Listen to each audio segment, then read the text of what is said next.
안녕하세요. 닥터유 유태호입니다. 오늘의 주제는 똥배의 정체입니다. 네, 똥배하고 이제 뱃살은 서로 다른 건데요. 똥배는 서 있을 때 아랫배가 볼록 나옵니다. 이게 이제 똥배인데요. 거꾸로 누우면은요, 그게 싹 없어져요. 적정 체중이거나 이제 저체중인 젊은 여성들의 이제 주로 문제가 되는데요. 젊은 여성들이 꼭 끼는 옷을 입고 싶어 하잖아요. 몸매를 드러내기 위해서. 그러거나 왜 배꼽티 있죠? 배꼽티, 이제 배꼽이 드러나는 티셔츠.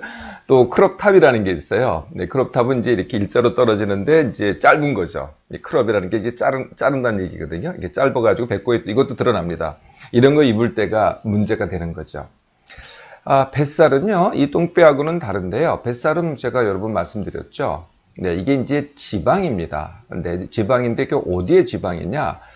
피하, 그러니까 피부 밑에 있는 지방인데요. 그게 이제 복부에 많이 이게 침착이 됩니다. 그래서 뱃살은 복부 지방 이렇게 얘기를 하죠. 이게 배 전체를 둘러서 지방이 침착이 됐다. 그러면은 배둘레 햄, 네, 배둘레에 햄이 있다 얘기를 하고요. 옆구리에 주로 있다. 그럼 옆구리살.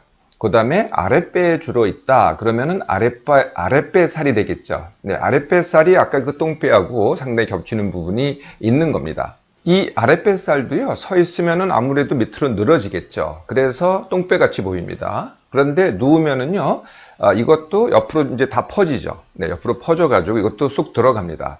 그래서 어떻게 보면은 아랫배살하고 똥배하고는 상당히 이제 비슷한 성질이 있기는 합니다.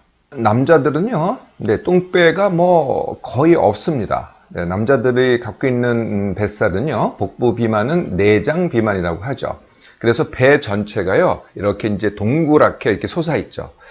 그리고 남자의 내장 지방은요, 이게 누나, 뭐, 서나 똑같습니다.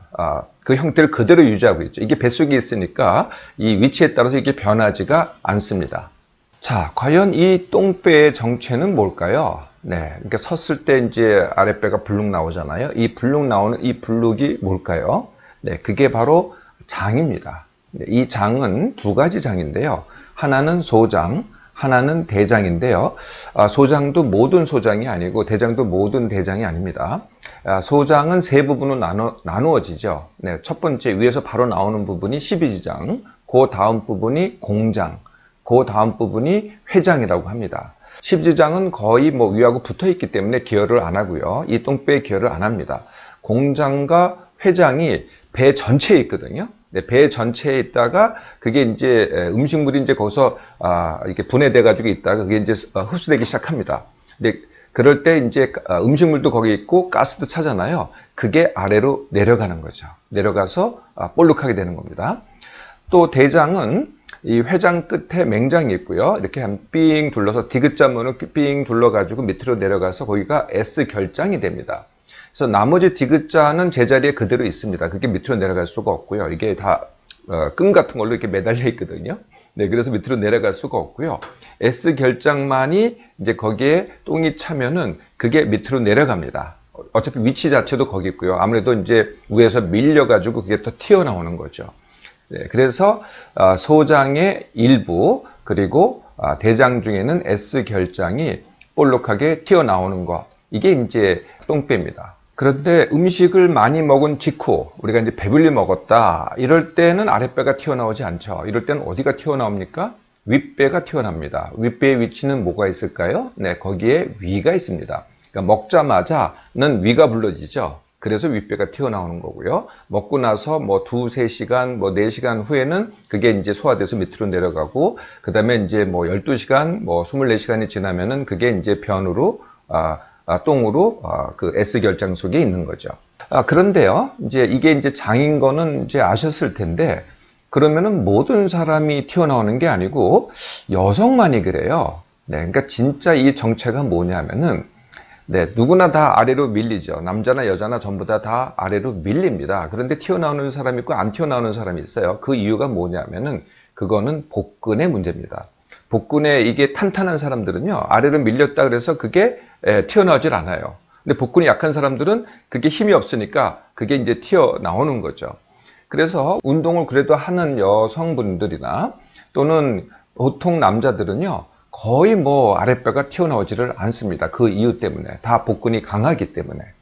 그리고 아까 말씀드렸듯이 아랫뱃살을 이 똥배하고 이제 혼돈하는 경우가 많이 있게 되는 거죠. 젊고 그 다음에 적정 체중인 여성들은 아랫배가 튀어나왔더라면 거의 똥배입니다. 그런데 나이가 조금 들면서 살이 찌잖아요. 네, 그러면은 거의 다 아랫뱃살이 되는 거죠. 여기서 잠깐 체중 변화에 3대 요소가 있습니다. 체중이 변할 때 뭐가 변하느냐? 네, 3대 요소가 있는데요. 그 세 가지가 뭐냐 하면은, 첫째가 당연히 지방이겠죠. 기름, 네, 지방입니다. 몸 안에 있는 제가 늘 말씀드린 그 식량, 뭐 3개월치 식량, 6개월치 식량, 이게 이제 지방이 첫 번째가 되겠고요. 그 다음에 두 번째가 뭐냐 하면은 물입니다. 네, 물 무게가, 이제 사람 몸은요, 저 몸도 비슷한데요. 이제 성인들은 대개 60 내지 65%의 물로 구성이 되어 있어요. 사실은 기름 무게보다는 물 무게가 훨씬 많은 거죠. 네, 두 번째가 이제 물 무게입니다. 세 번째가 바로 오늘 이제 주제가 되는 똥 무게입니다. 네, 이 세 가지로 이제 구성이 되어 있거든요. 물론 뼈도 있고 근육도 있습니다. 근데 뼈와 근육, 그 다음에 이제 각종 장기들이 있잖아요. 이 다른 부분의 그 무게는요, 그렇게 쉽게 변하질 않아요. 이 세 가지가 체중 변화에 쉽게 변하는 체중 변화의 3요소가 된다는 거죠. 지방 무게의 변화는요, 당연히 감량과 다지기를 해야만 변화가 되겠죠. 네. 그렇지만 뭐 해보셔서 아시겠지만 그렇게 쉽게 변하지를 않습니다. 하루나 이틀 사이에 그렇게 쉽게 변하지 않는다는 거죠.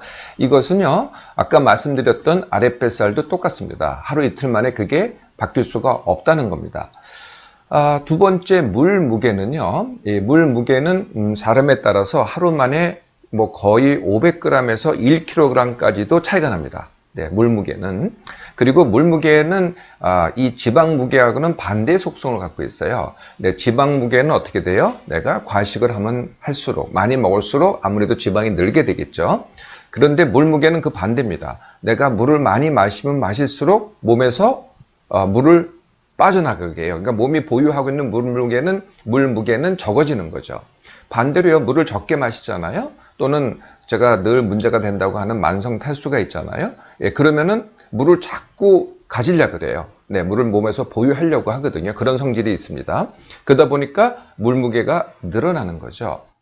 이거는 뭐 언뜻 생각해 보면 이해가 되지 않으세요? 물은 그야말로 몸으로 봐서는 생명이거든요. 뭐 기름은 없어도 되고 뭐 음식은 안 먹어도 되는데요. 갖고 있는 게 많으니까. 물은 없으면은요, 이게 대사가 안 돼요. 몸에 이게 신진대사가 안 돼서 이게 생명이 유지가 안 되거든요. 그러니까 물은 필수입니다. 그래서 모자라면은 깜짝 놀래가지고 더 붙잡겠다 그러고, 충분히 들어오면은 오히려 야, 이제 나가도 돼, 넉넉하구나, 계속 들어올 거야, 이렇게 생각해서 내보내는 거죠.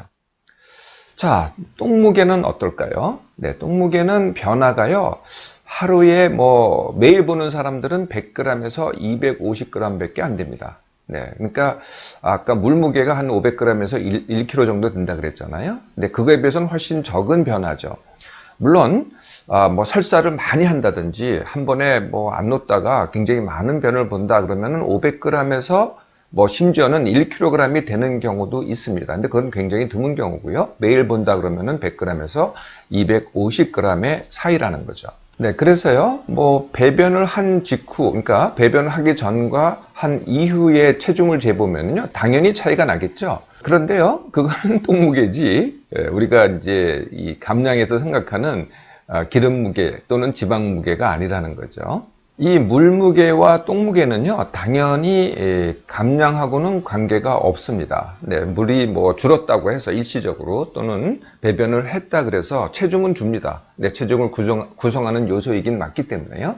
그런데 우리가 계속 먹잖아요. 네, 물은 바로 보충이 되죠. 네, 변도 바로 보충이 됩니다. 네, 그래서 그거는 이제 체중과는 사실은 전혀 관계가 없는 거죠. 체중을 아침 저녁으로 잰다든지 또는 뭐 매일 잰다든지 하는 게 정말 불필요한 일입니다. 불필요할 뿐더러 그것 때문에 많이 스트레스 받잖아요. 오히려 해가 됩니다. 그렇게 뭐 한나절 또는 하루 만에 변하는 거는요, 물무게하고 똥무게밖에 없어요. 그러니까 기름 무게는요, 만약에 내가 지금 감량을 하고 있지 않다. 보통 사람의 경우에는 일주일도 빠른 겁니다. 일주일에 한 번이면 충분하고요. 만약에 내가 지금 감량 중이다. 그러면은 3, 4일에 한 번, 그러니까 일주일에 2번 정도면은요, 충분하고도 많습니다. 이 똥배에 대해서는요, 많은 이 오해가 있는 것 같아요. 그 중에 하나가 이제 변비입니다. 변비. 변비 때문에 똥배가 일어난다는 거거든요. 네, 변비라는 것은 내가 원하는데 배변을 잘 못한다. 배변이 잘 안 된다. 이게 변비죠. 이거는 이제 기능의 문제입니다. 뱃속에 들어있는 변의 양, 똥의 양하고는 사실은 관계가 없는 거거든요. 변비가 있는 분들이 배에 똥이 좀 많은 경우가 있기는 해요. 네, 그렇다고 하더라도 배변이 됐다고 네, 이게 똥배가 해결되는 건 아니죠. 그 이유는요, 배변 한 번 했다고 해서 바로 우리가 여러 번 먹잖아요. 뭐 하루에 한 번 배변해도 우리가 3끼 먹잖아요. 이틀에 한 번 배변하면 6끼를 먹습니다. 네, 한 번 배변했다고 해서 계속 채우잖아요. 네, 그러면 또 내려가겠죠. 네, 그래서 변비가 문제가 된다고 하니까 뭐 섬유질 음식을 많이 먹든지 아니면은 변비약을 먹든지 또는 그 다음에 이제 관장약으로 가고요. 그 다음에 더 크게 하는 게 장 청소 또는 이제 디톡스라고 하죠. 이 두 개는 사실 같은 말입니다. 네, 이런 것들을 사용을 하면은요, 많은 양의 똥을 보게 됩니다. 그리고요, 이렇게 많은 양을 보니까 이게 숙변이 나왔다. 이렇게들 이제 얘기를 하더라고요.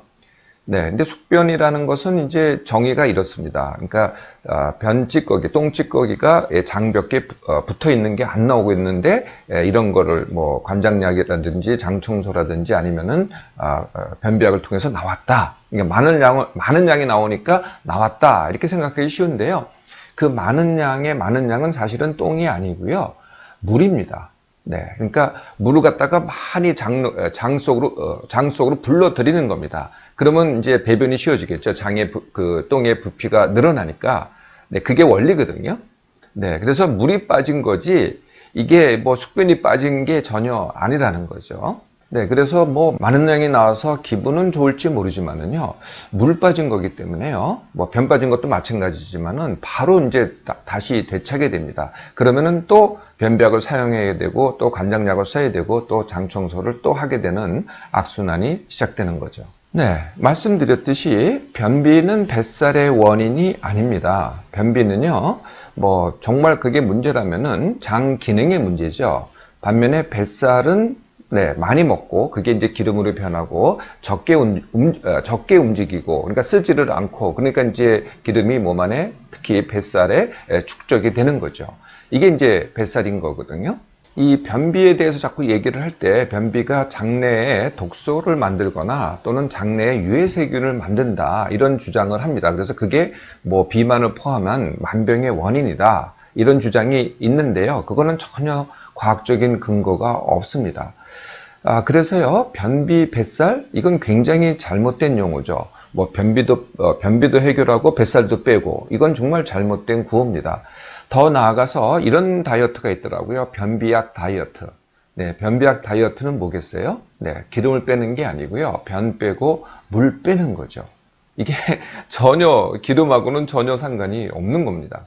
또 일부 한의사가요, 식적증 이런 이 병명을 얘기를 하시더라고요. 식적증 말하자면 이제 음식물이 그러니까 쌓여 있다 이런 뜻이거든요. 네, 그래서 위장에 음식물이 쌓여 가지고 그게 노폐물이나 뭐 가스를 만들고 그게 변비도 일으키고 설사도 일으키고 뭐 방귀도 많이 끼게 한다. 그래서 배를 만져보면은 이게 딱딱한 게 만져지기도 하고 또 풍선처럼 이렇게 빵빵한 느낌이 든다. 이걸 이제 식적증이라고 이렇게 말하는 일부 한의사 분들이 계시더라고요. 이거의 정확한 명칭은요, 정말 이 병을 얘기를 한다면은 그것은 이제 제가 말씀드린 기능성 위장 장애 또는 과민성 대장하고 뭐 같은 병이라고 하셔도 돼요. 그냥 위장의 기능의 문제고 대장의 역시 마찬가지로 기능의 문제입니다. 이게 비만을 일으키거나 다른 병을 일으키진 않거든요. 그래서 식적증은 괜찮은데요. 식적증이 비만을 일으킨다. 이거는 정말 과학적인 얘기는 아닙니다. 자, 이제 변비, 그 다음에 똥배, 그리고 뱃살의 원인 다 아셨죠? 네, 어떻게 해결하면 될까요? 네, 다 따로따로 해결하면 됩니다. 자, 첫 번째 변비. 네, 변비 완치 훈련하면 됩니다. 제가 이미 몸맘상 강의에 올려놨으니까요. 그걸 따라서 그냥 변비 해결하시면 돼요. 두 번째 똥배. 똥배를 해결하는 방법도 올려놨습니다. 네, 어떤 강의냐면은 복근 운동하지 않고 뱃살 빼기입니다. 복근 운동을 하면 좋겠죠. 네, 복근이 강화되면 좋긴 좋겠는데요. 복근 운동이라고 하는 것을 그렇게 열심히 하기가 쉽지가 않습니다. 그걸 바로 해결하기가 더 쉬운 방법이 전신 운동이거든요. 네, 그래서 복근 운동하지 않고 뱃살 빼기를 한번 해보시면 됩니다. 그러면은 아랫뱃살이 있거나 아니면은 살이 찐 사람은 어떻게 하면 될까요? 네, 그분들은요, 변비, 똥배가 있다고 하더라도요, 다 무시하고 감량부터 하세요. 감량을 끝난 다음에 다지기를 하면서요, 그때 변비하고 똥배를 해결하면 됩니다. 사실은 그냥 다지기를 하면은요, 저절로 해결되게 되어 있습니다. 마지막으로 한 말씀 더 드린다면은요, 이 똥배나 아랫뱃살을 보종 속옷으로 교정하시는 분이 있더라고요. 이 보종 속옷은 뭐 한 번은 괜찮습니다. 근데 계속 사용하면은요, 이게 이제 배에다가 압력을 가하는 거기 때문에 내 복근을 갖다가 탄탄하게 하는 게 아니고, 그래서 그렇게 건강에도 좋지가 않습니다. 뭐 정 급하면은 어쩔 수 없지만은요, 이 똥배 완치 훈련하는데 이렇게 많은 시간이 걸리지 않거든요. 네, 빠르면은 2주, 뭐 길게도 똥배만 있다면은 뭐 1개월이면 충분합니다. 이제 바로 시작해 보겠습니까?